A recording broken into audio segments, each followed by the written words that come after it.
Si nosotros vamos a lo largo de las Escrituras y vemos la manera en la que el Señor trata con su pueblo o la manera en la que Dios moldea a su pueblo tanto en el Antiguo como en el Nuevo Testamento, una de las cosas que nosotros podríamos encontrar es que cuando se trata del pueblo del Señor, el plan que Dios ha tenido para su pueblo desde el principio ha sido un plan en el que su pueblo conozca su palabra, en el que su pueblo se somete a su autoridad y tiene una comunión los unos con los otros. Quiero tener esto o dejar esto claro desde el principio.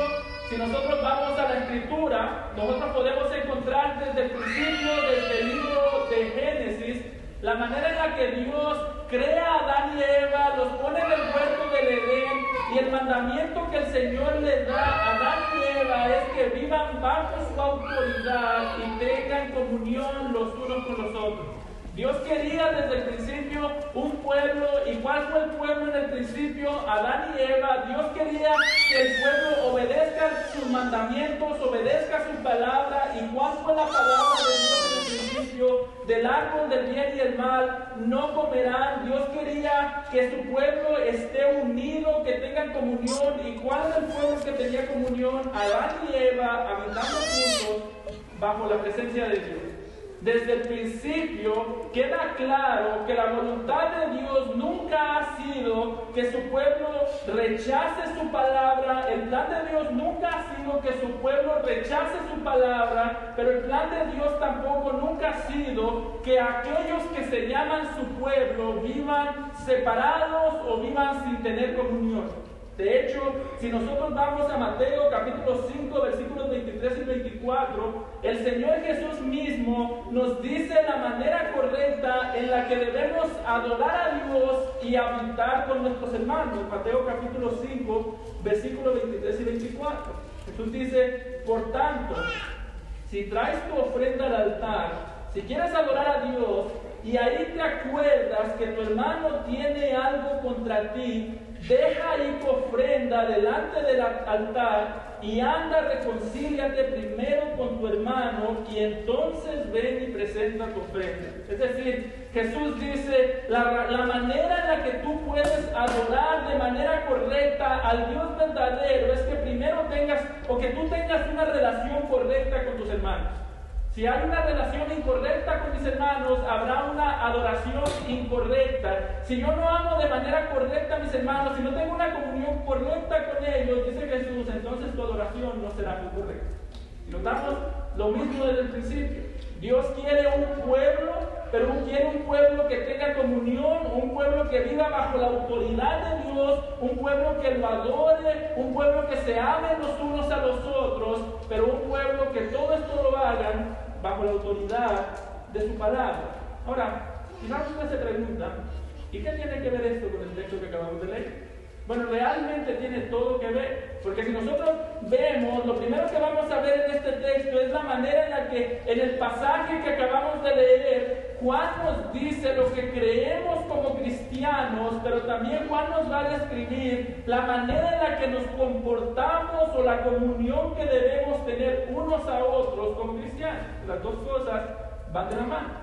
Una iglesia saludable no es saludable porque cree las cosas correctas. No, una iglesia puede creer o puede decir que cree las cosas correctas, pero si nada más dice que cree las cosas correctas y hay división, no es saludable. Son dos cosas. Y creo las cosas correctas, creo el evangelio correcto, creo la palabra de Dios y hay unidad. Ninguna de las dos cosas que acabo de mencionar se puede tener si no se tiene la otra. Si tenemos unidad pero no tenemos la palabra de Dios, entonces la unidad no sirve de nada. Si tenemos la palabra de Dios pero la palabra de Dios no produce unidad, entonces realmente estamos rechazando la palabra de Dios. Así que vamos a ver este pasaje en dos puntos. Primero, en los versículos 1 al 2, vamos a ver cómo Juan nos describe lo que creemos como cristianos. Y por favor, póngame mucha atención en este primer punto, porque si nosotros no creemos una sola cosa que Juan diga en estos dos versículos, entonces nosotros no somos cristianos. Lo primero que vamos a ver es lo que creemos como cristianos. Lo segundo, de versículos 3 al 4, la relación que tenemos como cristianos. Como hemos dicho, vamos a ver las características de un hijo de Dios y vamos a ver qué cree un cristiano para ser cristiano y cómo esas creencias se pueden ver en la vida del cristiano. Y me gustaría que notemos desde el versículo 1 lo directo que es Juan para describir la fe del cristianismo. Dice: lo que era desde el principio, lo que hemos oído, lo que hemos visto con nuestros ojos, lo que hemos contemplado y palpado en nuestras manos tocante al verbo de vida. Si notamos, lo primero que Juan hace en este texto es describirnos, o lo primero que Juan hace es mostrarnos la veracidad de su mensaje. La razón por la que Juan comienza este texto hablando en plural, diciendo lo que hemos oído, en vez de decir lo que yo he oído, la razón por la que él comienza hablando en plural es porque lo primero que Juan quiere mostrarnos es la manera en la que el mensaje que él nos está trayendo no es un mensaje que él se está inventando, sino que es un mensaje que otras personas también han predicado juntamente con él. Notemos, muy a menudo nosotros vamos a ver en las epístolas que los apóstoles muy a menudo hablan de ellos en plural. Es decir, no vamos a ver a Juan diciendo lo que yo vi solamente, aunque él vio al Señor Jesús. Tampoco vamos a decir, les enseño lo que yo escuché. No, la razón por la que empiezan diciendo lo que hemos oído, lo que hemos visto, es porque Juan quiere que tengamos en mente cuando vemos este pasaje que él no se está inventando una nueva religión. Él no se está inventando una religión que nunca antes se había escuchado, no se está inventando a un salvador, no. Juan está diciendo, todo lo que yo les diga, ustedes pueden saber de que es verdad. ¿Y cómo podemos saber que es verdad? Dice, porque hay muchos otros que lo predican, y algunos yo los conozco y algunos no. Los otros apóstoles, dice, predicaron, vieron lo mismo que yo y lo predicaron. Los otros apóstoles escucharon lo mismo que yo y lo predicaron. Así que Juan está diciendo, yo no les estoy diciendo algo que yo me imaginé. Yo les estoy testificando de algo que muchos de nosotros vimos, algo que muchos de nosotros escuchamos. Les estoy testificando lo que era desde el principio, no algo que salió de mi mente. Y si notamos, esta era una preocupación de los apóstoles, dejar en claro que ellos no se estaban inventando el mensaje del Evangelio. Si vamos a 2 de Pedro, capítulo 1, versículo 16, Pedro mismo utiliza un lenguaje muy similar cuando dice, porque cuando os dimos a conocer el poder y la venida de nuestro Señor Jesucristo, no seguimos fábulas ingeniosamente inventadas, dice, sino que fuimos. Y note cómo Pedro habla en plural. No dice, sino que fui testigo, dice, sino que fuimos testigos oculares, es decir, lo vimos de su majestad. Así que los apóstoles hacían esto muy a menudo, decían, yo lo vi, pero hay más testigos que yo. No es que yo me lo inventé, dice Pedro, sino que yo les di a conocer su majestad. Es decir, yo no me inventé a Jesús, yo miré a Jesús y después prediqué lo que vi. Yo miré su gloria y después prediqué su gloria. Yo vi sus milagros y después prediqué sus milagros. Y dice Pedro y dice Juan, esto es lo que vimos todos nosotros. Para un judío, ¿cómo hacían los judíos para testificar que algo era real? Bueno, Deuteronomio capítulo 19, versículo 15. Decía, no creerás el testimonio de alguien a menos que haya 2 o 3 testigos. Tenía que haber 2 o 3. Y Juan dice, hay 2 y muchos más testigos de lo que yo les voy a avisar. Pedro dice, hay 2 y hay muchísimos más testigos que vieron la majestad del Señor Jesús, que lo conocieron. Así que no vean este mensaje como algo que nosotros nos inventamos, sino como algo que se nos fue confiado y algo que se nos ordenó que nosotros predicásemos. Esto es algo, entre paréntesis, que deberíamos tener en mente siempre que leemos las Escrituras. Nosotros en las Escrituras no tenemos la opinión de los apóstoles acerca de Jesús. En las Escrituras, cuando yo abro los Evangelios, cuando yo abro las cartas de Pablo, de Juan, de Pedro, de Judas, de Santiago, no tenemos ahí lo que los apóstoles opinaban acerca de Jesús. Y a veces menciono esto porque a veces lo vemos como si lo que vemos en el Nuevo Testamento fueran opiniones. Bueno, eso opinaba Pedro, eso opinaba Juan, eso opinaba Pablo, pero yo no necesariamente aplica a mi vida, no. Lo que tenemos en las Escrituras es la manera en la que el Espíritu Santo nos da testimonio del Señor Jesucristo a través de sus apóstoles, a través de aquellos que vieron al Señor Jesucristo. Así que cada vez que yo hablo las Escrituras, yo debo pensar, esto no son opiniones. No es opinión de Juan, no es opinión de Pedro, esto es la palabra de Dios que fue dada a través de ellos, pero que no proviene de ellos.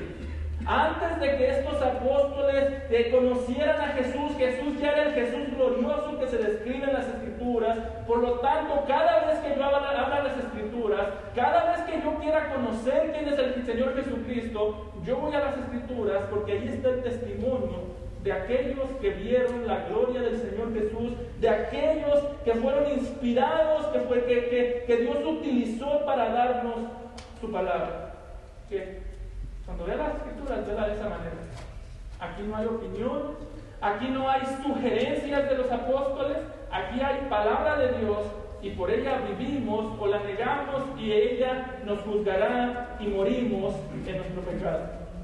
Que lo primero que Juan hace es dejar en claro, este es mi testimonio, esto es lo que yo vi. ¿Y cómo sabemos, Juan, que es real? Porque muchos otros lo vieron. No me lo estoy inventando.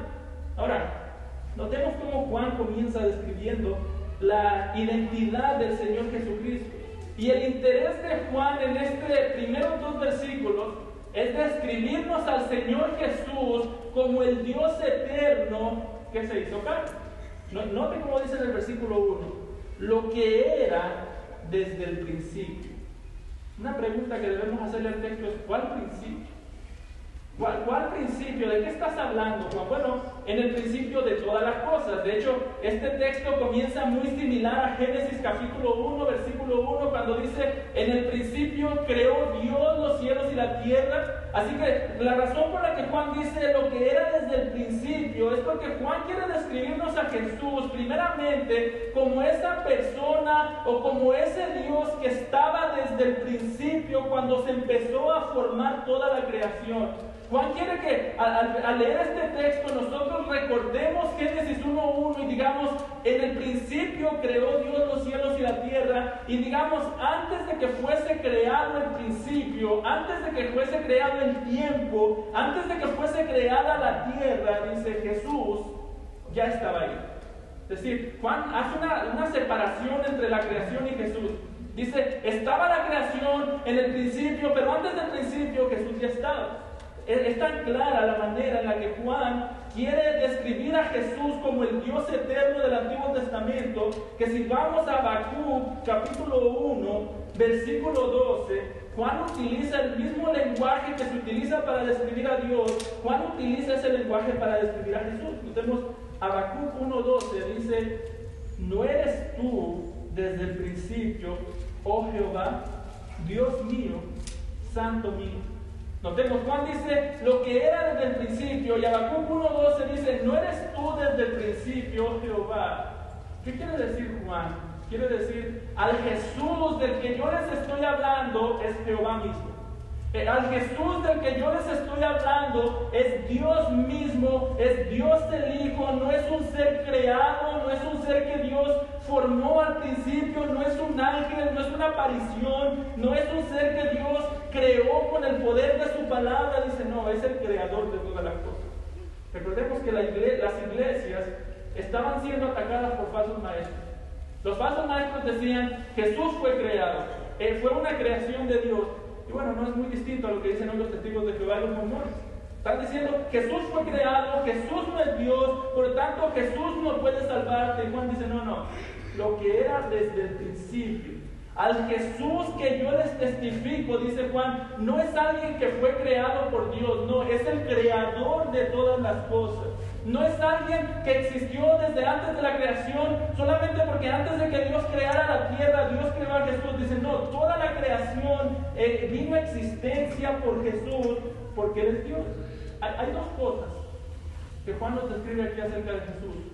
Una, La razón por la que dice Juan que él lo escuchó y él lo vio y él lo palpó es porque Juan quiere que entendamos que Jesús es un hombre como nosotros pero sin pecado. Juan quiere que entendamos que Jesús se hizo carne, tenía brazos, tenía cara, tenía pies, tenía un cuerpo como el nuestro pero sin pecado. Y la segunda cosa que quiere que entendamos es que aunque era como nosotros en carne y hueso, también era diferente a nosotros porque Él al mismo tiempo es el Dios eterno.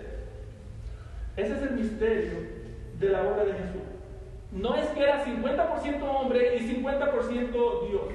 No es que a veces era hombre y a veces era Dios. No dice Juan, lo que yo vi es hombre, pero a la misma vez es Dios. Es como nosotros en el sentido que nació como un bebé, creció como un adolescente, fue un adulto, trabajó, lo vimos, caminó entre nosotros, en eso es igual a nosotros. Pero dice Juan, pero es distinto a nosotros que Él es desde el principio.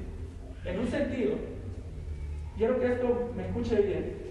En un sentido, lo que Juan nos está diciendo es que nosotros como seres humanos vinimos a la existencia, pero Jesús no existe, Jesús es.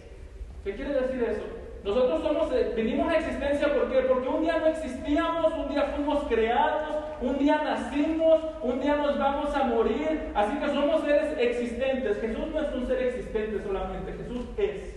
Jesús, desde la eternidad pasada, Jesús existe, Jesús es, hasta la eternidad futura, Jesús nunca dejará de ser. Y dice Juan, ese se hizo hombre.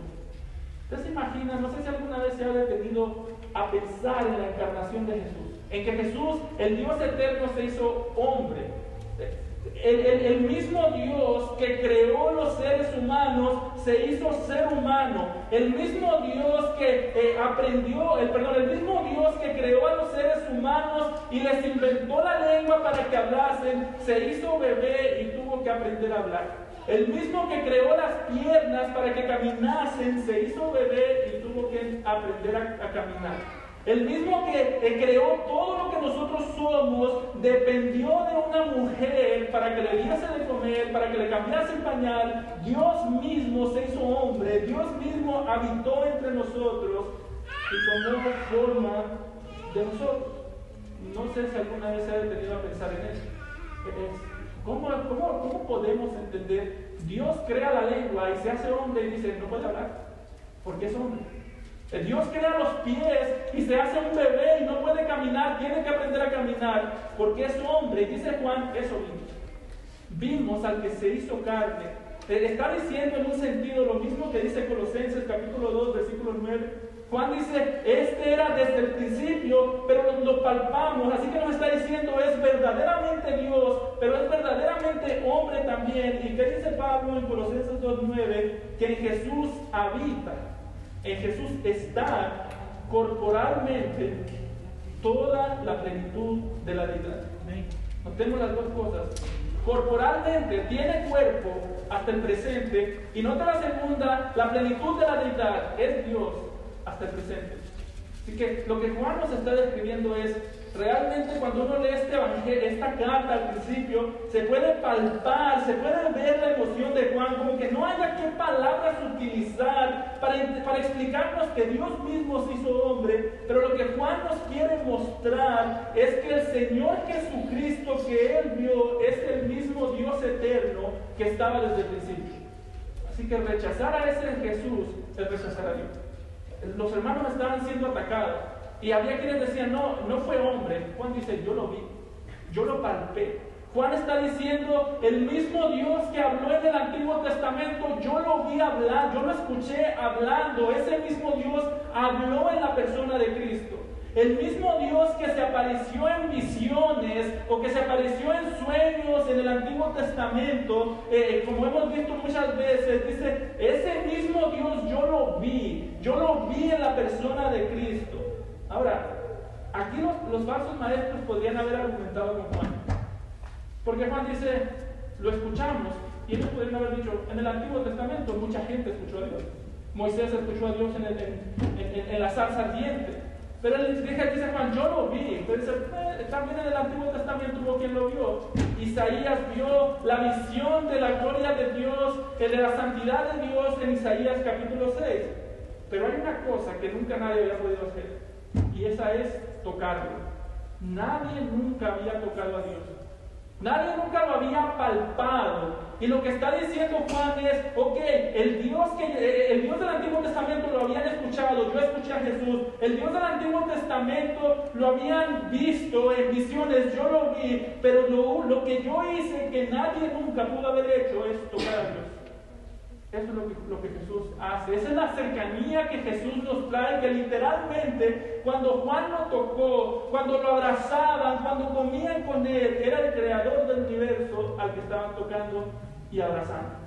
Juan está diciendo, rechazar a Jesús, pensar que Él no se hizo hombre, es negar que Él vino a salvarnos, y pensar que Él no es Dios, es negar que Dios trae salvación. Porque si Jesús no es Dios y nos salva, entonces la salvación le pertenece al que más, no al Señor. Así que la razón por la que Juan da esta descripción de Jesús es porque es esa la manera en la que Dios se da a conocer a sí mismo.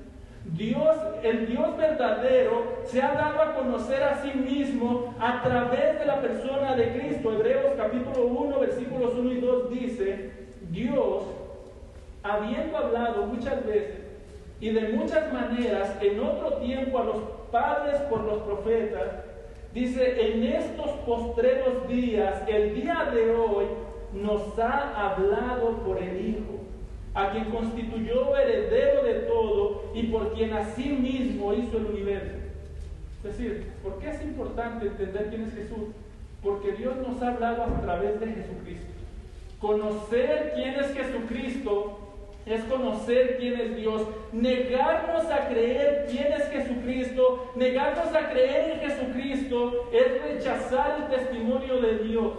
A diferencia de lo que creían los profetas falsos de aquel tiempo, los falsos maestros, la mayor necesidad que tú y yo tenemos el día de hoy no es que alguien venga y nos vea, nos diga que tuvo un sueño, o alguien venga y nos diga que Dios le dio una revelación privada para que nos contara a nosotros qué vamos a hacer. No.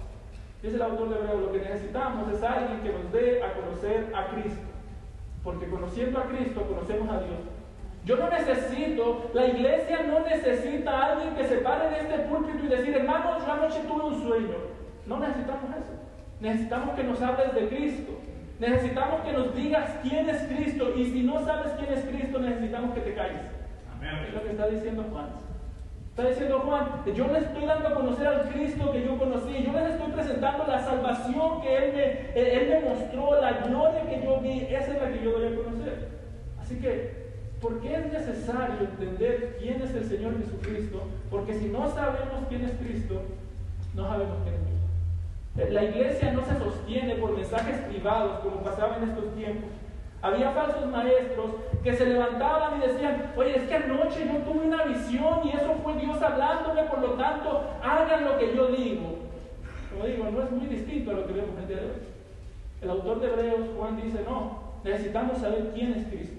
Necesitamos saber qué hizo Él, necesitamos saber su identidad, necesitamos saber sus obras. ¿Por qué? Porque solamente así Dios se da a conocer a sí mismo. Nos vemos nuevamente el texto. En estos postreros días nos ha hablado por el Hijo. Nos ha hablado a través del Señor Jesucristo. Así que tú quieres medir quién predica de parte de Dios, quién habla de parte de Dios y quién no. Esta es la clave. Si habla del Hijo, si después de que tú lo escuchas hablar, tú piensas, wow, qué buen orador. Wow, cómo me hizo sentir bonito cuando hablaba. O después de que tú lo escuchas hablar, dices, wow, qué entretenido. Siempre me duermo, pero hoy no, porque contó muy buenos chistes. Si tú sales de la iglesia pensando, qué buen orador, pero no te dijo nada acerca de Jesucristo, ese no es de Dios. No está hablando en nombre de Dios. No está hablando en lugar de Dios, no está hablando la palabra de Dios, porque todo lo que nosotros hablamos acerca de Dios tiene que ver con Jesucristo, porque Él es nuestro Salvador, porque Él nos tomó como sus hijos a través de Jesucristo. Por lo tanto, rechazar el testimonio de Jesucristo es rechazar a Dios mismo. Y eso debemos recordarlo. ¿Cómo yo puedo saber?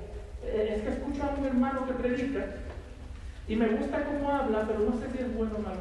Si habla de Cristo, viene de Dios. Pero es que tiene un tono de voz un poco aburrido. No importa, si habla de Cristo, proviene de Dios. Si habla lo correcto acerca de Cristo, es necesario aclarar eso. Porque estas personas decían, nosotros hablamos de Jesús. Y les preguntábamos, ¿quién es Jesús? Decían, es un espíritu. Bueno, hablaban de Jesús, pero no era el Jesús de la Biblia. Es un buen hombre, es un buen maestro. Bueno, ese no es el Jesús de la Biblia. Ese Jesús no te puede salvar. Tú quieres al Jesús que te puede salvar, conoce al Jesús de las Escrituras, que conoce al Jesús que predicaron los apóstoles. Nuestra necesidad, vuelvo y lo repito el día de hoy, no es personas que nos digan, es que yo miré que Dios quería esto para tu vida. No me importa lo que tú miraste. Yo quiero saber quién es Jesucristo. Pensemos en un escenario hipotético. Supongamos que el día de mañana, aquí todos los que estamos aquí decimos, yo tengo visiones de Dios. Yo tuve una visión de Dios. Supongamos que el día de mañana los dejamos hablar a cada uno de ustedes que tenga una visión aquí. ¿Para dónde va la iglesia? Según lo que vio cada uno, va a ser un desastre. Pero supongamos entonces que nosotros nos olvidamos para siempre de las visiones. ¿Cuál daño sufriría la iglesia? ¿Cuál es el daño que sufriría la iglesia si yo digo, no hay más visiones, no vamos a ver visiones porque realmente no es eso lo que gobierna la iglesia? Si el día de mañana se acabaran las personas que ven visiones, ¿de qué sufriría la iglesia? De nada. Si se acaban los que predican a Cristo, ¿de qué sufre la iglesia? Mucho. ¿Por qué? Porque una iglesia puede ser edificada siempre y cuando se le predique del Señor Jesucristo. ¿Por qué? Porque la necesidad de la iglesia es eso. Cristo la compró, Cristo murió por ella, por tanto, la iglesia necesita saber quién es su Salvador. Es simple lógica. Si Cristo murió por ella, entonces Cristo merece que nosotros le hablemos a la iglesia solamente de Él, solamente lo que Él es y no lo que nosotros nos imaginamos que Él puede ser. Juan aquí describe y dice, ese es el que yo vi. Dios y hombre al mismo tiempo. Dios, verdaderamente hombre, pero sin pecado. Y dice Juan, de este yo les testifico, de este yo les hablo. Y si notamos en el versículo 2, Juan describe a Jesús, o la razón por la que Juan es tan específico a la hora de describir a Jesús como el Dios encarnado, es porque dice solamente Él, la vida, versículo 2, porque la vida fue manifestada y la hemos visto y testificamos y os anunciamos la vida eterna, la cual estaba con el Padre y se nos manifestó. Este pasaje es muy interesante porque Juan dice, nosotros vimos al verbo de vida, que es Jesús, que sabemos por Juan capítulo 1, versículo 14, y aquel verbo se hizo carne y habitó entre nosotros, y vimos la gloria como del unigénito del Padre, lleno de gracia y verdad. El verbo es Jesús, pero aquí le da otro nombre, dice, porque la vida fue manifestada. La pregunta es, ¿cuál vida? Bueno, Jesús mismo. ¿Y por qué Juan describe a Jesús como la vida en este pasaje? Bueno, en un sentido estricto, algo que Juan nos quiere mostrar a la hora de describir las obras de Jesús, Juan no solamente quiere que nosotros veamos a Jesús como alguien que nos da vida. Jesús nos da vida eterna, sí. Jesús lo dijo en Juan 10, yo doy vida eterna a mis ovejas. Pero en un sentido, Juan también quiere que cuando pensemos en la vida eterna, nosotros pensemos en el Señor Jesucristo. Por eso dice, la vida fue manifestado, y dice, la vimos, testificamos, y os anunciamos la vida eterna, dice, la cual estaba con el Padre, y se nos manifestó. Juan quiere que cuando nosotros pensemos en la vida eterna, no pensemos en la vida eterna como algo que Jesús toma y nos da, o muchas veces caemos en el error de pensar en la vida eterna como algo que Dios nos va a dar cuando nosotros lleguemos a su presencia. Decimos, cuando Cristo venga, ahí entonces conoceremos, o ahí recibiremos la vida eterna. No. Juan dice, Jesús, la vida eterna, no es algo que Él nos da, es Jesús mismo. Jesús mismo es la vida eterna, por lo tanto, cuando nosotros creemos en Él, Jesús mismo se entrega a nosotros. Jesús mismo es la vida eterna, Jesús mismo lo dijo, Juan 14:6. Yo soy el camino y la verdad, y no dice, y yo doy vida solamente. Sí, como digo, Él nos da vida, pero dice, yo soy la vida, y nadie viene al Padre sino por mí. Juan capítulo 17, versículo 3, ¿de qué manera describe Jesús la vida eterna? Y esta es la vida eterna. Escuche bien, ¿qué es la vida eterna? Que te conozcan a ti, el único Dios verdadero, y a Jesucristo, a quien has enviado. No dice Jesús, esta es la vida eterna, que un día cuando lleguen a tu presencia ellos sepan quién eres tú. No dice, la vida eterna es algo que tenemos el día de hoy. Si tú has creído en Cristo, no es que en un futuro Él te va a dar vida eterna, es que ya te dio vida eterna. Y si no has creído en Cristo, no es como muchas veces dicen, pues cuando yo llegue ahí voy a ver qué pasa. Muchas veces se le pregunta a la gente, si tú te mueres hoy, ¿a dónde te vas? ¿Al cielo o al infierno? Dios sabrá. Bueno, dice Juan, si tú no sabes, es porque seguramente es al infierno. Si tú no sabes para dónde te vas, seguramente es al infierno. Si tú no conoces a Cristo, si no es Él tu único Salvador, entonces seguramente no eres hijo de Dios, eres un enemigo de Dios. Así que Juan dice, se nos manifestó la vida. La vida tomó carne, la vida tomó forma de hombre, dice, y la conocimos. Por tanto, si tú has creído en Cristo, mi hermano, si tú has creído en Cristo, no es que Jesús te va a dar la vida en un futuro, es que ya tienes vida, es que Jesús es la misma vida, y si la vida, Jesús mismo habita en ti, entonces tú has pasado de muerte a vida. Y notemos como dice Juan en el versículo 2, es un detallito que debemos notar. La vida porque la vida fue manifestada y la hemos visto. ¿Y qué dice? Y testificamos. ¿Qué está diciendo Juan? Juan está diciendo, yo no les estoy diciendo que vengan, que se arrepientan y crean en Cristo, o yo no les estoy diciendo que crean en Cristo porque Él les va a dar algo solamente. Les estoy diciendo que crean en Cristo porque si crees en Él, Él se va a dar a sí mismo a ti. ¿Cuál es el regalo de la gracia? Cristo. ¿Cuál es el regalo de Dios? Cristo mismo, Dios mismo, se da a nosotros. Y dice Juan, ese es el testimonio. Eso es lo que yo estoy testificando. Y eso es lo que debemos buscar escuchar. Eso es lo que debemos buscar que se nos testifique. Y eso es lo que debemos testificar nosotros también. No que Jesucristo solamente te puede dar tu mejor vida ahora, como dicen muchos el día de hoy. No, es que Jesucristo es la vida. No testificamos que Jesús puede arreglar tu vida. ¿Puede? Sí puede. Pero no ese es el mensaje. El mensaje es que Él es la vida. No testificamos que Jesús puede, no testificamos principalmente que Jesús puede restaurar tu matrimonio. Puede, sí, pero ese es el mensaje principal. No, el mensaje es que Él es la vida que tú necesitas. ¿De qué le serviría a una persona tener un buen matrimonio y después ir al infierno? ¿De qué le sirve a una persona irse manejando un BMW que le fue dado por Dios y después de este mundo ir al infierno? De nada, como dijo Jesús. ¿De qué le sirve al hombre ganar el mundo si no quiere su alma? ¿De qué le sirve al hombre tener su mejor vida ahora si el día de mañana tendrá su peor infierno de la eternidad? De nada. Otra vez, ¿de qué serviría que yo me pare aquí el día de hoy a hablarles a ustedes de que solamente yo les hable de cómo ser buenos esposos? 5 pasos para tener un hogar feliz. 5 pasos para que tu esposa no se enoje en las mañanas. 5 pasos para tener los mejores hijos con las mejores calificaciones, los hijos que no te van a hacer quedar mal en público. ¿De qué serviría eso? De nada.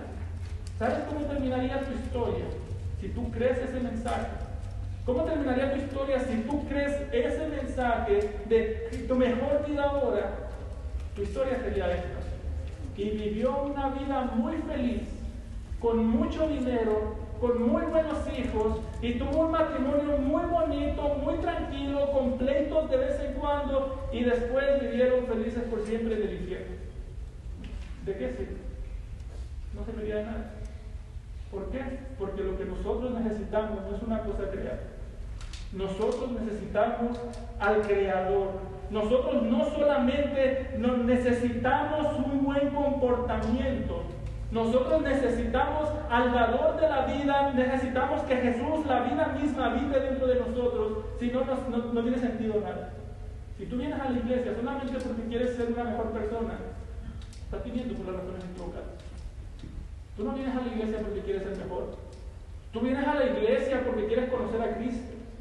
Tú no escuchas la Biblia porque quieres ser una mejor persona. Tú escuchas la Biblia, su mensaje, porque quieres conocer al Salvador que ella te ofrece. Ese es el propósito por el que hacemos todo. Si no fuese por Cristo, no tendría sentido que estemos aquí. No tendría sentido que hagamos nada de esto. Si solamente se tratase de ser personas moralmente buenos, podríamos ir a Alcohólicos Anónimos, podríamos ir a Vive Sin Drogas, a cómo manejar tu coraje, podríamos ir al psicólogo inclusive, pero ¿por qué venimos aquí? Porque en las Escrituras se encuentra el Salvador que nadie más nos puede ofrecer, solamente Dios mismo. Como dijo Spurgeon, la moralidad puede mantenerte fuera de la cárcel, pero solo la sangre de Cristo puede mantenerte fuera del infierno. Pórtate bien, vas a estar fuera de la cárcel y vas a ir al infierno seguramente si no te arrepientes y crees en Cristo. Cree en Cristo y las puertas del cielo se abrirán para ti, y como resultado de creer en Cristo, Él te perfeccionará. Pero a veces queremos hacer las cosas al revés. Quiero ser bueno para que Cristo me acepte y de esa manera yo ser un hijo de Dios. No. Ven cómo estás y Él te aseguro que no te dejará como estás. Pastor, es que yo tengo pecados que no te imaginas. Ven cómo estás y Él te perfeccionará. Es que yo he hecho cosas terribles, yo te creo. Ven cómo estás y Él te perfeccionará. Juan dice, yo no les testifiqué a ustedes que se vuelvan mejores personas solamente. Yo les testifiqué a una persona. Yo no les testifiqué algo que tenían que hacer solamente. Yo les testifiqué de alguien que murió por ustedes. ¿Y quién es ese alguien? Jesucristo mismo. Así que ese es el mensaje que predicamos. Ese es el mensaje que tú necesitas. Tú no necesitas otro mensaje que no sea ese. Tú necesitas conocer a Cristo. Un hijo de Dios, recuerda eso. Un hijo de Dios no es solamente alguien que se comporta de la manera correcta, es alguien que conoce al Salvador correcto, que es a Jesucristo como el Dios eterno que se hizo carne y murió por nosotros en la cruz del Calvario. Quítale cualquiera de esas cosas al mensaje y ya no es cristianismo. Quítale que Jesús es Dios, ya no es cristianismo, ya no te puede salvar. Quítale que Jesús hizo carne y ya no es el Dios, el Jesucristo, el Salvador de las Escrituras. Por tanto, estás muerto en tus delitos y pecados. Ahora, Juan describe aquí lo que creemos. Por ese primer punto le pusimos lo que creemos como cristianos. De ahí no nos movemos. No nos movemos, aunque nos cueste la vida, es lo que se nos manda. Pero, ¿cómo nosotros podemos saber que alguien verdaderamente es un hijo de Dios? ¿Cómo nosotros podemos saber que alguien, porque yo puedo decir, sí, Jesús es el Hijo de Dios, sí, se hizo carne, yo lo puedo decir como si fuera un robot, sí, se hizo carne, sí, lo que dice la Biblia está bien, lo que dice el libro de Mormón está mal. Yo puedo repetir cosas que he escuchado, y jóvenes, ustedes lo pueden hacer. Esto pasa mucho con los jóvenes que crecieron en la iglesia. Sí, papá, yo creo que Jesús se hizo carne, que Jesús es Dios. Ahora, por favor, préstame las llaves de la camioneta. No se trata, ¿cómo podemos saber si verdaderamente una persona ha conocido al Jesucristo correcto? ¿Cómo podemos saber si verdaderamente somos hijos de Dios a través de Jesucristo? Versículo 3. Lo que hemos visto y oído, notemos cuántas veces Juan ha dicho esto. Lo que hemos visto y oído, eso os anunciamos. Y aquí nos dice cómo podemos saber si alguien es un hijo de Dios. ¿Cómo pueden ser unas características que posiblemente nos digan, mira, ese es un fruto que un hijo de Dios tendría? Dice, les escribo todo esto para que también vosotros tengáis comunión con nosotros, y nuestra comunión verdaderamente es con el Padre y con su Hijo Jesucristo. ¿Cómo podemos saber? ¿Qué quiere decir Juan con esto? Bueno, primero notemos, ¿cuál era la razón por la que Juan le estaba escribiendo a estos hermanos? Juan los conocía, Juan los amaba, Juan tenía comunión con ellos, pero notemos que Juan no les escribe a estos hermanos solamente porque le caían bien. No es como que pues todos somos del mismo continente, por lo menos somos de continentes, de países vecinos, todos tenemos a un tío en común, tenemos algo que nos gusta en común. No. Juan dice, yo les testifico acerca de Cristo, y dice, para que tengan comunión con nosotros. Es decir, la razón por la que Juan les escribe, o la razón por la que Juan los describe como sus hijitos, como sus hermanos, como personas que han conocido al Señor Jesucristo, es porque una persona que conoce al Señor Jesucristo es alguien que quiere tener comunión con otras personas que también conocen al Señor Jesucristo. ¿Qué es lo que unía a Juan con estas personas? No era la cultura, no era la raza, no era solamente el idioma. De hecho, Juan era judío, estos parece que eran gentiles, ni siquiera eran del mismo país. Pero Juan está diciendo, nuestra comunión, la base de nuestro amor, la base de nuestro compañerismo, dice, es lo que Jesucristo hizo por nosotros. Tenemos a Cristo. Y si tenemos a Cristo, compartimos a un Salvador. Y si compartimos a un Salvador, pues también vamos a compartir nuestras vidas. ¿Cómo nosotros podemos identificar a un cristiano? Digamos esto en breve, esto como resumen de esto. Podemos identificar a un cristiano porque es alguien que quiere tener comunión con sus hermanos. Y esto va totalmente opuesto al mensaje que escuchamos el día de hoy. Esto va totalmente opuesto a la cultura que tenemos de iglesias de microondas o de iglesias como de servicio rápido en el que va usted, escucha, se sale y no vuelve a saber nada de nadie. No, eso no es iglesia. ¿Cómo sabemos que alguien es un hijo de Dios? Porque es alguien que quiere tener comunión, que quiere tener una comunión cercana con sus hermanos. A diferencia de lo que muchas personas dicen. Hoy podemos escuchar personas que dicen, pues yo con que tenga a Dios no me importa nada más. Yo necesito a Dios, así que la iglesia, pues yo voy porque ahí se predica, pero mi motivación principal es solamente Dios, así que si te caigo bien, no me importa, si te caigo mal, no me importa, si tú me caes bien, no me importa, yo no quiero problemas con nadie, quiero salirme apenas termina todo. Y a veces decimos, wow, qué maduro. Juan diría, qué inmaduro. ¿Por qué? Porque alguien que tiene comunión con Dios, alguien que conoce a Cristo, quiere tener comunión con el pueblo de Dios. Y si no quiere tener comunión con el pueblo de Dios, dice Dios, yo no tengo comunión con él tampoco. Pastor, ¿y usted de dónde saca esto? Juan lo dice. Dice, para que tengáis comunión con nosotros, y nuestra comunión verdaderamente es con el Padre y con su Hijo Jesucristo. Le está diciendo Juan, ¿quieres tener comunión con Dios? Sí, Juan, claro que sí. ¿Quién lo va a querer? Pues ten comunión con su iglesia. Pero es que, o ten comunión con nosotros, dice Juan, que somos su pueblo, que Él es nuestro Salvador. Y dirían, pero es que la iglesia a mí no me gusta, entonces tampoco te gusta el Salvador. Si no te gusta la iglesia del Salvador, tampoco te va a gustar el Salvador. ¿Por qué? Porque Jesucristo ama a su iglesia. Jesucristo está entregado por su iglesia, y todo el que está en contra de su iglesia está en contra de él. Así que cada vez que tú reniegas de su iglesia, estás renegando de él. Cada vez que tú reniegas de la gente que te rodea, estás renegando de él. Estás diciendo, Señor Jesús, ¿para qué moriste por eso? No lo decimos así, ¿verdad? Pero si tú reniegas, suponte que reniegas de mí, que soy fastidioso. El Señor me salvó por gracia, Jesucristo murió por mí, pero cada vez que tú reniegas de mí, de tu hermano que está a un lado tuyo, que es un hijo de Dios, tú literalmente le estás diciendo a Jesús, Jesús, ¿por qué moriste por él? O sea, por mí lo entiendo, pero ¿por él por qué?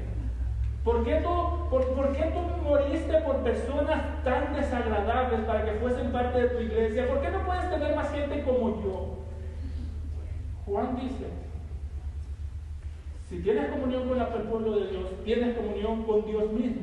Y esto fue algo que también Jesucristo lo dijo. Si vamos a Juan 14:20, notemos cómo, y aquí le quiero que me ponga atención, porque estas son de esas cosas que la cabeza revienta y no lo podemos entender a cabalidad completamente lo que está diciendo. pero podemos darnos una idea muy clara de lo que dice. Notemos Juan 14:20, cuál es la unión que hay entre Jesús y su pueblo, entre el Padre y la iglesia y entre unos con otros. Juan 14:20, en aquel día vosotros conoceréis, dice Jesús, que yo estoy en mi Padre y vosotros en mí y yo en vosotros. Parece un trabalengua, ¿no es cierto? Dice Jesús, en aquel día ustedes van a saber que yo estoy en mi Padre. Por lo tanto, ¿quieren tener comunión con el Padre? Pues tienen que tener comunión con el Padre a través de mí. Si tienen comunión conmigo, dice Jesús, tienen comunión con el Padre, porque yo y el Padre uno somos. Pero después dice Jesús, y yo estoy en mi Padre y mi Padre en mí, dice, y vosotros en mí. Por tanto, ¿quieren tener comunión conmigo? Sí, tengan comunión unos con otros. Pensarlo de esta manera. Jesús está diciendo, el Padre está en mí y yo estoy en el Padre. Por lo tanto, cuando yo tengo comunión con Jesús, yo tengo comunión con el Padre. Y Jesús dice, yo estoy en ustedes. Si tú eres un hijo de Dios, Jesús está en ti. Por lo tanto, si yo tengo comunión contigo como persona, pero como Jesús está dentro de ti, tengo comunión con Jesús. Y como estoy teniendo comunión con Jesús, estoy teniendo comunión con el Padre y estoy teniendo comunión con las tres personas de la Trinidad y con toda la familia de Dios. Es decir, Jesús está en su iglesia. La iglesia está en Jesús, Jesús está en el Padre, y si tienes comunión con la iglesia, tienes comunión con Jesús, con el Padre y con el Espíritu Santo. ¿Qué quiere decir esto? Jesús está tan unido a su iglesia que lo que tú le hagas a la iglesia, tú vas a decir a Jesús. Tú ofendes a la iglesia, tú estás ofendiendo a Jesús. Es que yo no tengo problema con la gente, con Dios, pastor, es la gente. Si es la gente de Dios, tienes un problema con Dios. Porque es su pueblo. El mismo pasaje en Colosenses capítulo 1 versículo 18, Pablo dice que Jesús es la cabeza del cuerpo y dice el cuerpo es la iglesia. Por lo tanto, si quieres tener comunión con la cabeza que es Cristo, tienes que tener comunión con el cuerpo que es su iglesia. Si rechazas la iglesia, rechazas la cabeza. Voy a poner un ejemplo que quizás va a ser muy desagradable y yo espero que lo sea. Es un ejemplo sumamente desagradable, pero piensa que así desagradable es decir, yo amo a Jesús, pero no a su iglesia. Supongamos que tú me citas a mí a tomar café aquí y puedes hacerlo, en la cafetería que está aquí abajo. Y tú me dices, pastor, yo quiero tener una comunión con usted, pero solamente con su cabeza, así que se la voy a cortar y voy a llevarme su cabeza para platicar con usted. Es un acto de odio, ¿no es cierto? Que tú dices, nada más con tu cabeza, te voy a cortar la cabeza para platicar con ella. Es un acto de odio. Cuando tú dices, yo quiero tener comunión con Jesús, pero no con su iglesia, estás diciendo, no, literalmente es como dijera, yo amo a Jesús y quiero desmembrarlo porque no me gusta la iglesia que Él salvó, no me gusta su cuerpo. Así que cuando tú reniegas de la iglesia, es un acto de odio en contra de Jesús. Cuidado con eso. Juan dice, tengan comunión con nosotros. Y la comunión en realidad es con Dios. Así que, ¿cómo podemos saber si alguien ama a Jesús, si alguien conoce a Jesús, si alguien realmente es un hijo de Dios porque ama a la iglesia del Señor Jesucristo? Si tú no amas a la iglesia de Cristo, tú no amas a Cristo. Si tú odias la iglesia, si para ti en la iglesia todo el mundo está mal, pero menos tú no amas a Cristo. Una distinción de la iglesia del Señor Jesucristo es la unidad, es el compañerismo, por así decirlo, es la comunión íntima de conocernos, de amarnos, de llevar nuestras cargas los unos de los otros. Es un acto de amor de unos a otros que se traduce en acto de amor a Jesús, y es un acto de amor de unidad porque tenemos el mismo Salvador que murió por nosotros, y es algo que nos identifica como hijos de Dios. Juan capítulo 17, versículo 21, Jesús dice, orando al Padre, dice, oro para que todos sean uno, como tú, oh Padre, en mí y yo en ti, que también ellos sean uno en nosotros, para que el mundo crea que tú me enviaste. Es decir, dice Jesús, si no hay unidad entre ellos, si no hay comunión entre ellos, el mundo no les va a creer. El mundo los va a ver y va a decir, esos no pueden ser hijos de Dios. Si no hay unidad, si no hay comunión, eso no es el pueblo de Dios. Una iglesia dividida es una iglesia que va en contra del Evangelio del Señor Jesucristo. Por tanto, tú tienes algo contra tu hermano aquí presente, con algún hermano aquí presente, tienes algo. Si tú no te arrepientes, lo perdonas y le pides perdón, tú estás yendo en contra del Evangelio. No importa qué tan bonito cantes, no importa cada cuándo vengas a la iglesia, si tú no tienes comunión con aquellos que Jesucristo ama, tú estás yendo en contra del Evangelio. Eso es una total contradicción al Evangelio. La próxima vez que pienses en tratar mal a un hermano, recuerda, Cristo está en ese hermano. Y como tratas a ese hermano, estás tratando a Cristo. Si tú hablas mal de tu hermano, estás hablando mal de Cristo. ¿Por qué? Porque Cristo está en él, Cristo murió por él. Si tú haces algo para dañar a tu hermano, si tú no le pides perdón a tu hermano, tú estás fomentando la división y estás yendo conforme al príncipe de este mundo, odiando a Jesucristo y amando a Satanás. ¿Cómo podemos saber que eres un hijo de Dios? Amas a los que te rodean. El día de hoy tenemos una oportunidad muy buena de quedarnos, de tener comunión unos con otros. Y yo espero que cuando hagamos actividades en la iglesia, tú no digas otra vez con esta gente. Porque si esa es tu actitud, tú estás quejándote en contra del Señor Jesús. Yo espero que tú cuando salgamos de viaje, de paseo, no digas otra vez. Que reconozcamos, sí, egoístamente, yo no quisiera estar con esta gente, pero por amor a Cristo, yo lo voy a hacer. Y los voy a amar. Y los voy a servir como yo pueda servirlos. Juan dice, para eso les escribo, para que ustedes tengan comunión con nosotros, y mientras tienen comunión con nosotros, están teniendo comunión con Dios, y si tienen comunión unos con otros, versículo 4, estas cosas os escribo para que vuestro gozo sea sencillo.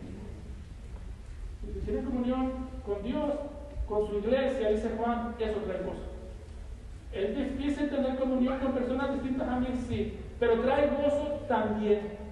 En un sentido, Juan quiere que imitemos la actitud de Jesús. Hebreos capítulo 12, versículo 2 nos dice que cuando Jesús fue a la cruz, dice, por el gozo puesto delante de él soportó la cruz, soportó las humillaciones.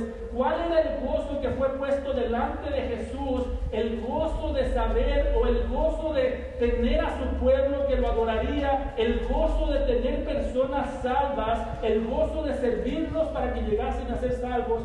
Ese era el gozo de Jesús. Y dice Juan, nuestro gozo es que aunque nuestros hermanos son distintos a nosotros, nos gozamos en servirlos, nos gozamos en amarlos. Aunque me cuesta tiempo, me gozo en invertir mi tiempo en aquellos por los que Cristo murió. Ese es el gozo. La iglesia, mi hermano, para un verdadero creyente es todo menos una carga. El primer paso de una apóstata siempre es que la iglesia, quejarse de su iglesia. Es que la iglesia fastidia.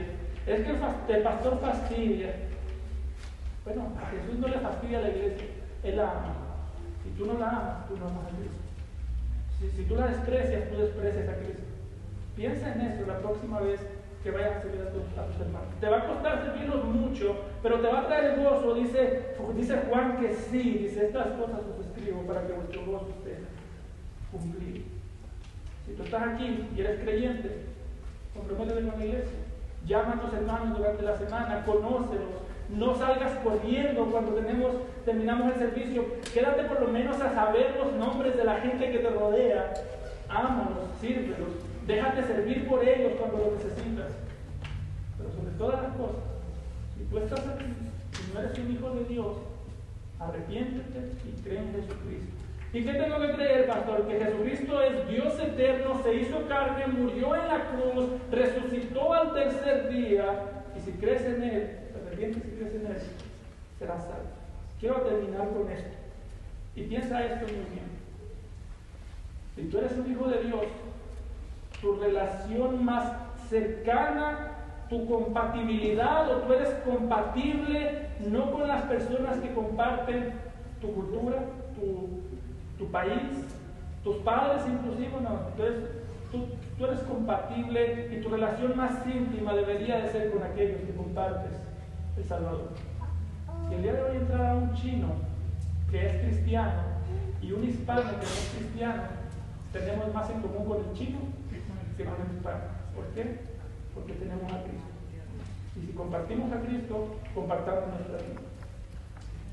Padre, te damos gracias. Gracias, Señor, por tu palabra. Por Jesucristo que se hizo carne, que nació de María la Virgen, Señor, que vino por nosotros, viles pecadores, Señor. Gracias porque Él, siendo en forma de Dios, no escatimó el ser igual a Dios como cosa que aferrarse, sino que se despojó y se humilló a sí mismo tomando forma de siervo y fue obediente, y fue la obediencia lo que lo llevó a sufrir la muerte y muerte de cruz. Señor, gracias, porque ese es nuestro mensaje. Ese es el mensaje que nosotros creemos, Señor, y no queremos ningún otro, no nos interesa ningún otro. No nos interesa ser expertos en nada, solamente conocer a nuestro Señor Jesucristo. Ayúdanos, Señor, a que en esta iglesia siempre se predique a Jesucristo y a este crucificado. A que en estas bancas, Señor, siempre se tenga hambre de Cristo y nada más de Él. Señor, por favor, ayúdanos también a que podamos dar testimonio de que somos iglesia tuya por la unidad, por el amor que nos tenemos unos a otros. Padre, que como el mundo lo dice, que como Jesús lo dijo, el mundo sabrá que somos discípulos, que damos unos a otros. Padre, que esas palabras no las llevamos a la iglesia, que nos amemos hasta el punto de estar dispuestos a entregar nuestras vidas los unos por los otros. Te lo pedimos en Cristo Jesús. Amén. Amén.